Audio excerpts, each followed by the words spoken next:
주식 투자로 돈 버는 법은 사실 생각보다 되게 간단합니다. 남들이 다 얘기하듯이 그냥 싸게 사서 비싸게 팔면 되죠. 그런데 도대체 얼마가 싼 걸까요? 싸다고 생각해서 샀는데 더 싸지고 비싸다고 생각해서 팔았는데 더 비싸졌던 경험 다들 한 번쯤 있지 않나요? 싸다는 게 도대체 뭘까요? 핸드폰으로 한번 예를 들어보죠.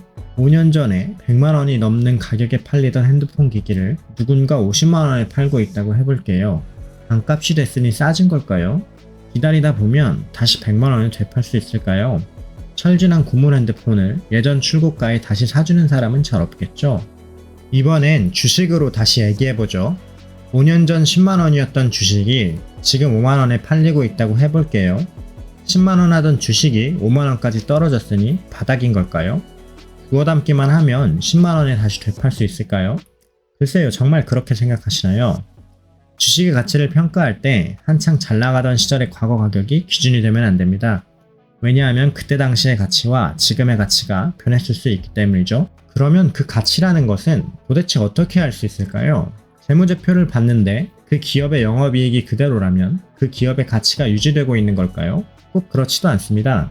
기업의 성장이 멈춰버려서 구형 핸드폰처럼 시간이 지날수록 감가상각이 되어가는 그런 기업이 되어버렸을 수도 있고, 금리나 요구 수익률 같은 것들이 달라져서 기업의 가치가 다르게 계산될 수도 있죠.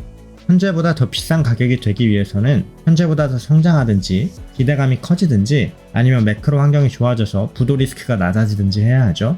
반대로 지금처럼 금리가 올라서 부채 부담이 커지고 유동성이 말라가면 기업의 부도 위험도 같이 커집니다. 그러면 큰 자금을 가지고 있는 사람들은 당연히 돈을 뺄 수밖에 없습니다. 그 사람들이 큰 매도 물량을 시장에 던져버리면 당연히 주식 가격도 하락하겠죠.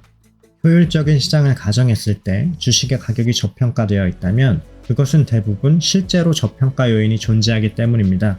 특히 기업의 부도 위기로 인해 유상증자가 발생하거나 대표나 임직원이 회사 자금을 횡령하거나 하는 돌발적인 리스크가 터졌을 때 주가가 폭락하는 것이 그 대표적인 예이겠죠.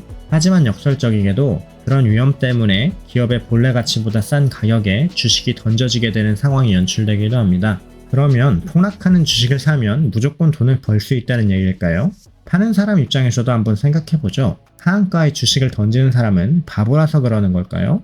단순히 주식이 어제의 가격보다 싼 가격에 거래된다고 해서 그 가격이 진짜로 싼 가격이라고 생각하면 안 됩니다. 이성을 가지고 생각해보면 그 가격에 누군가는 실제로 던지고 있는 것이기 때문입니다. 그 주식을 싸다고 판단하는 기준은 그 주식의 과거 가격이 아니라 현재 가치여야 합니다. 즉 다시 말하면 악재 때문에 실제로 떨어진 기업의 가치보다 매도자들이 더 과하게 할인된 가격에 주식을 던지고 있다고 판단될 때 진정한 의미에서 싸다고 얘기를 할 수가 있는 겁니다. 주식시장의 유명한 격언 중에 주식을 싸게 사라는 말과 떨어지는 칼날을 잡지 마라라는 말이 있습니다. 둘 다 들어보셨죠? 조금만 생각해보면 두 가지 격언이 엄청나게 모순된다는 걸 알 수 있습니다. 하지만 가치평가를 할 줄 알고 자신이 기준을 잡을 수 있다면 두 가지 모순되는 격언이 동시에 이해될 겁니다. 그럼 다시 구형 핸드폰 이야기로 돌아가 보죠. 구형 핸드폰의 최소 가격이라는 게 있을까요? 네, 있습니다. 구형 핸드폰을 고철값으로 확실히 매입해주는 고물상이 어딘가 존재한다면 그 고물상이 계산해주는 값이 구형 핸드폰의 최소 가격이 되겠죠? 그 가격 밑으로는 절대로 팔리지 않을 겁니다. 마치 2023년 초에 SM을 카카오나 하이브가 특정 가격에 공개 매수하기로 공시했을 때 그 가격 밑으로는 주가가 떨어지지 않았던 것처럼요.